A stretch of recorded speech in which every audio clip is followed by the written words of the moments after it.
بسم اللہ الرحمن الرحیم، السلام علیکم۔ کل کے جلسے نے ثابت کر دیا اب بھی سب سے زیادہ مقبول لیڈر خان ہی ہے۔ لوگ اب بھی خان کو ووٹ دینے کے لیے تیار ہیں۔ فری اینڈ فیئر الیکشن ہوں تو تحریک انصاف ہی دوبارہ جیتے گی اور شاید اس دفعہ 2/3 اکثریت سے بھی زیادہ جیت جائے، لیکن فری اینڈ فیئر الیکشن یہ شرط ہے۔ لوگ سوال پوچھتے ہیں کہ خیبر پختونخوا میں اگر اتنی بڑی تعداد میں لوگ آ گئے ہیں کہ ایک ریکارڈ نظر آ رہا ہے، کوئی اور جماعت بلکہ باقی ساری جماعتیں مل کر بھی اس طرح کا جلسہ نہیں کر سکتی کہ جس کے بارے میں مخالفین بھی کہیں کہ واقعی بہت کامیاب جلسہ تھا اور لیڈرشپ کے بغیر، یعنی خان نہیں ہے اس کے بغیر لوگ اتنے نکلے ہیں، تو جب اتنے لوگ خیبر پختونخوا میں آ رہے ہیں تو باقی ملک میں کیوں نہیں آتے؟ تو جناب جواب اس کا صاف اور واضح ہے کہ خیبر پختونخوا میں دفعہ 144 لگا کر گھروں میں چھاپے نہیں مارے جاتے، پکڑ دکڑ نہیں ہوتی، گرفتاریاں نہیں ہوتی، کاروبار تباہ نہیں کیے جاتے، پولیس ایکشن نہیں کیا جاتا، آنسو گیس کے شیل نہیں ہوتے اور گولیاں نہیں چلائی جاتی، یہ سب نہیں ہوتا۔ اور پھر اوپن مقدمات نہیں ہوتے کہ جب چاہا کسی کو گرفتار کر لیا، کئی سال بعد بھی جناب اس میں نام ڈال کے پکڑ لو، یہ کر دو وہ کر دو۔ تو خیبر پختونخوا میں چونکہ تحریک انصاف کی گورنمنٹ ہے اس لیے یہ سب کام وہاں نہیں ہوتے۔ باقی پورے ملک میں آپ دیکھیے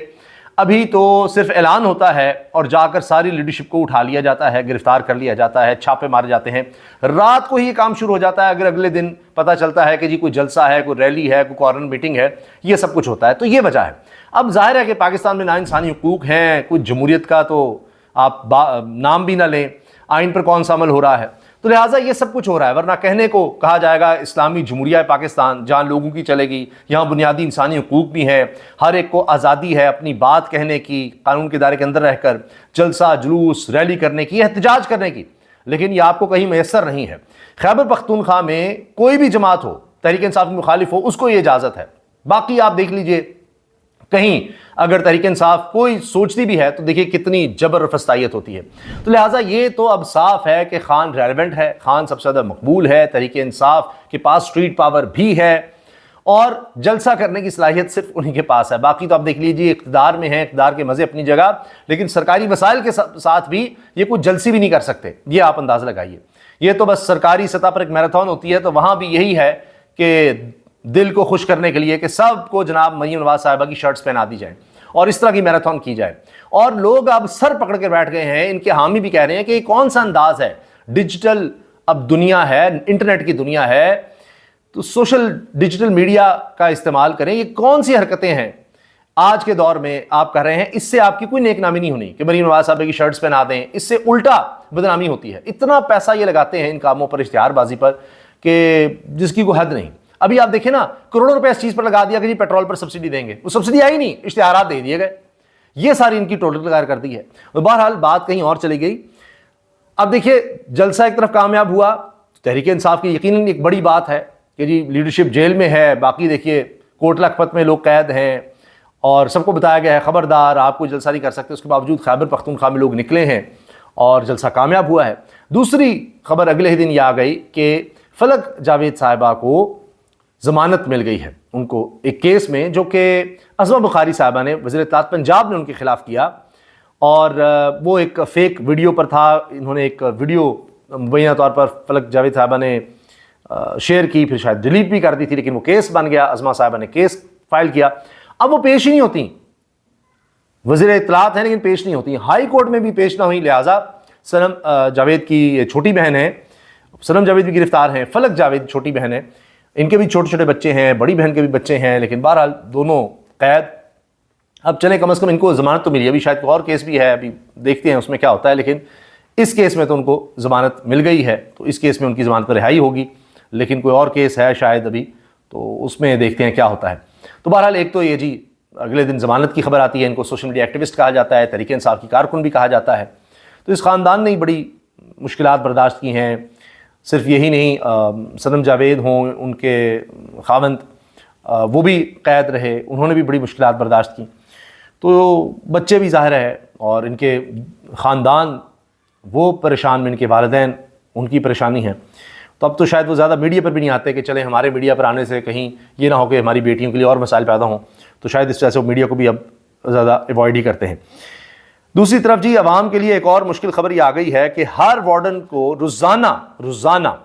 25 چالان کرنے کا ٹارگٹ مل گیا ہے ٹریفک پولیس کو چلان کا نیا ٹارگٹ یہ ملا ہے، اور یہ City 42 کی خبر ہے۔ وزیر داخلہ جن کے اندر تمام یہ پولیس وغیرہ بھی آتی ہے، ویسے تو چلیں پنجاب کا سبجیکٹ ہے تو مریم نواز صاحبہ کے اندر یہ گورنمنٹ ہے، چونکہ پنجاب کی ہے تو اس کے اندر ساری پولیس آئے گی صوبے کی، تو اسی میں لاہور پولیس بھی ہے۔ تو جناب ہر وارڈن روزانہ 25 چالان کرے۔ اب آپ سڑکوں پر دھیان سے نکلیے گا، سڑکوں پر نیا ٹارگٹ مل چکا ہے وارڈنس کو، تو ایک وارڈن جب 25 چالان کرے گا دن میں، تو سوچئے اگر اس کی 8-10 گھنٹے ڈیوٹی ہے تو اس کا مطلب ہے کم از کم اس نے 2-3 چالان کر دینے ہیں 1 گھنٹے میں۔ تو ذرا دھیان سے بچ کر نکلیں، آپ قانون کی پوری پاسداری کریں، کیونکہ ذرا سی آپ نے کوئی غلطی کی تو اب ٹارگٹ ہے تو پتہ نہیں کچھ نہ کچھ چیز نکال ہی لی جائے، تو لہٰذا اپنی آپ کم از کم احتیاط ضرور کریں۔ اس کے علاوہ جی BBC کی اس خبر نے بہت زیادہ دھوم مچائی ہوئی ہے، کیونکہ اس کا ٹائٹل اس طرح کا ہے: نور خان ایئر بیس کے رن وے سے ملحقہ علاقے میں بازار تاحکم ثانی بند رکھنے کے احکامات، خود چھت پر نہ جائیں نہ بچوں کو جانے دیں، کیونکہ اتنی سیکیورٹی ہے اس وقت اسلام آباد راولپنڈی میں کہ تاریخ میں شاید کبھی نہ ہوئی ہو، اتنی سیکیورٹی، کیونکہ اہم ترین شخصیات آ رہی ہیں جی، JD وینس آ رہے ہیں، نائب صدر آ رہے ہیں، پھر ٹرمپ کبھی کوئی اشارہ دیتے ہیں کبھی کوئی اشارہ کری، ہو سکتا ہے میں بھی آ جاؤں، اس طرح کی باتیں بھی ہیں، اور آ کر ایران کے صدر سے مل لوں، براہ راست بات چیت ہو جائے، کچھ بھی ہو سکتا ہے۔ تو بہرحال کافی سخت سیکیورٹی ہے اس وقت اسلام آباد راولپنڈی میں، اور پریشانی چل رہی ہے، جتنے عرصہ یہ مذاکرات چل رہے ہیں اتنا عرصہ راولپنڈی اسلام آباد کے لوگوں کے لیے مشکلات رہیں گی۔ اسکیم پر اسکیم ہے، گورنمنٹ ہی اسکیم کر دیتی ہے، کیا کریں، کیونکہ ان کے ادارے ہی اسکیم کر جاتے ہیں، وہ میں آپ کو بتاتا ہوں۔ لیکن ابھی یہ اسکیم چل رہا ہے کہ ای چالان، جس طرح وارڈن والا میں نے آپ کو بتایا، تو ای چالان کا میسج آ جاتا ہے کہ جی آپ کا ای چالان ہوا ہے ورنہ جرمانہ بڑھ جائے گا، آپ ادھر جائیں اس پر کلک کریں۔ تو اگر وہ میسج پر آپ جا کے کلک کریں، وہ بالکل ویب سائٹ ایسے لگتی ہے کہ یہ جی واقعی گورنمنٹ کی ہے، لیکن وہاں سے پھر آپ کے اکاؤنٹ کو ہیک کیا جا سکتا ہے، پیسے نکلوائے جا سکتے ہیں، تو بہت ہوشیار رہیں۔ یہ دیکھیں اس طرح کا کوئی بھی میسج آئے تو خیال کیجئے، آفیشیل ویب سائٹ پر جا کر آپ دیکھ لیں، اس کا ایڈریس پتہ کر لیں، بجائے اس کے کہ آپ ایسے کسی میسج پر کلک کریں اور آپ کا سارا کچھ ہیک ہو کر رقم نکال لیجیے اور آپ کو بہت زیادہ نقصان ہو۔ میں نے جس طرح کہا کہ جی یہاں اسکیم تو پھر سرکاری ادارے بھی کرتے ہیں، تو یہ خبر سنیے، سرکاری محکمے کے افسران نے پچھلی تاریخوں میں تنخواہیں بڑھا کر 1 ارب 19 کروڑ روپے وصول کر لی ہیں، پچھلی تنخواہوں میں، یعنی پچھلی ڈیٹس میں تنخواہیں لے لی ہیں اور 1 ارب 19 کروڑ روپیہ اس غریب قوم کا ٹیکس کا پیسہ کھا گئے ہیں۔ یہ ہو رہا ہے یہاں پر۔ ایک طرف پاکستان مذاکرات کی کوشش کر رہا ہے، جڑواں شہر بند کیے ہیں، اور دوسری طرف یہاں ہمارے سفارتکار ہی آپس میں لڑ رہے ہیں۔ خبر یہ ہے کہ Pakistan high commissioner and deputy high commissioner in Kenya had a physical fight, ministry of foreign affairs start inquiry. یہ دیکھیں خبر کیا ہے، شہزاد پراچا بڑے زبردست صحافی ہیں، رپورٹر ہیں، انہوں نے خبر دی ہے کہ پاکستان کے ہائی کمشنر اور ڈپٹی ہائی کمشنر گتھم گتھا ہو گئے، باقاعدہ فزیکلی لڑائی کی ہے، فائٹ کی ہے، لڑائی ہوئی ہے، پتہ نہیں گھونسے لات چلے ہیں، اور اب اس پر انکوائری شروع کر دی منسٹری آف فارن افیئرز نے، وزارت خارجہ نے۔ پھر جی اڈیالہ جیل میں اسیروں کے راشن میں کروڑ روپے کے خرد برد کے الزامات سامنے آئے ہیں۔ صرف گزشتہ 1 سال کے دوران مرغی کے گوشت کی مد میں 1,15,24,000 روپے سے زائد کی رقم خرد برد کی گئی ہے۔ یہاں مرغی کے گوشت میں بھی خرد برد، ہر چیز میں۔ گھی اور تیل کی قیمتوں میں اضافہ ہوتا چلا جا رہا ہے۔ کسانوں کے حوالے سے بری خبر آ رہی ہے کہ ہماری ییلڈ کم ہوتی چلی جا رہی ہے اور فارمز چھوٹے ہوتے چلے جا رہے ہیں، جس وجہ سے ہماری آبادی بڑھ رہی ہے، اس حساب سے ہم خوراک پیدا نہیں کر پا رہے۔ اتنی خوفناک بات ہے زرعی ملک ہوتے ہوئے، تو ہم اور زیادہ امپورٹ کرتے چلے جا رہے ہیں خوراک، پتہ نہیں کیا بنے گا اس ملک کا۔ البتہ ڈیولپمنٹ پیکج لاہور کے لیے اور بڑھ گیا ہے، 29 ارب روپے مختص کرنے کی تجویز ہے۔ ابھی مریم صاحبہ کہہ رہی ہیں کہ مری کے علاقے میں بھی کہیں وہ ایک کرسٹل کیا اس کا گلاس برج بنے گا جی، گلاس برج۔ یہاں تیل کے لیے خوراک کے لیے پیسے نہیں ہیں، لیکن یہ جناب کام ضرور کرنا ہے تاکہ وہاں اشتہار بازی ہو جائے، اپنا تختی بھی لگ جائے کہ جی یہ پہلی دفعہ پاکستان میں گلاس برج بنا دیا گیا ہے، تو سیاحوں کے لیے جناب یہ کام ضرور کیا کریں آپ۔ تو یہی مسئلہ ہے کہ ڈیولپمنٹ کے لیے بجٹ آ جاتا ہے، لیکن لوگوں کی زندگی، بنیادی انسانی ضروریات ہی نہیں پوری ہو رہی، یہ مسئلہ الگ ہے، لیکن توجہ کہیں اور ہے۔ اور یہ دیکھیے یہ خبر آ گئی، DHQ اسپتال اوکاڑا میں افسوسناک واقعہ ہوا۔ ورثاء کہتے ہیں لڑکے کے ناک میں غدود کی وجہ سے DHQ اسپتال لے کر گئے، اس کو انستھیزیا زیادہ دے دیا، انجیکشن ایکسٹرا لگا دیا، ڈوز لگا دی، وہ جاں بحق ہو گیا، کئی گھنٹے تک لاش ہی نہیں اس کی دی، یہ حال ہو گیا جی۔ پھر کس طرح سے یہاں لوٹا جاتا ہے؟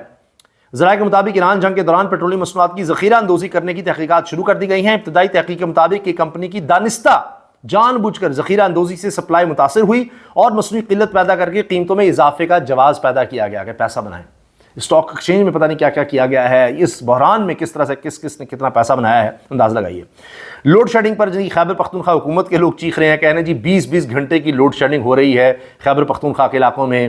پنجاب کے علاوہ باقی اندرونی سندھ اور بلوچستان میں بھی یہ خبریں آ رہی ہیں جی 20 گھنٹے کی لوڈ شیڈنگ۔ تبلیغی اجتماع وہ بھی ابھی مؤخر کر دیا گیا ہے، اسلام آباد میں کہا جا رہا ہے دوسرا راؤنڈ چل رہا ہے مذاکرات کا، تو لہٰذا وہاں پر اب تبلیغی اجتماع جو ہونا تھا اس کو ملتوی کر دیا گیا ہے، مؤخر کر دیا گیا، آگے جا کر کہیں ہوگا۔ اسیروں کے لیے اڈیالہ جیل کی تو بات ہوتی ہے، کوٹ لکھپت کے لاہور کے اسیروں کے لیے جن میں ڈاکٹر یاسمین راشد، عمر سرفراز چیمہ، اعجاز چودھری، میاں محمد رشید سمیت دیگر کی سزا کے خلاف اپیلوں پر سماعت بغیر کارروائی ملتوی کر دی۔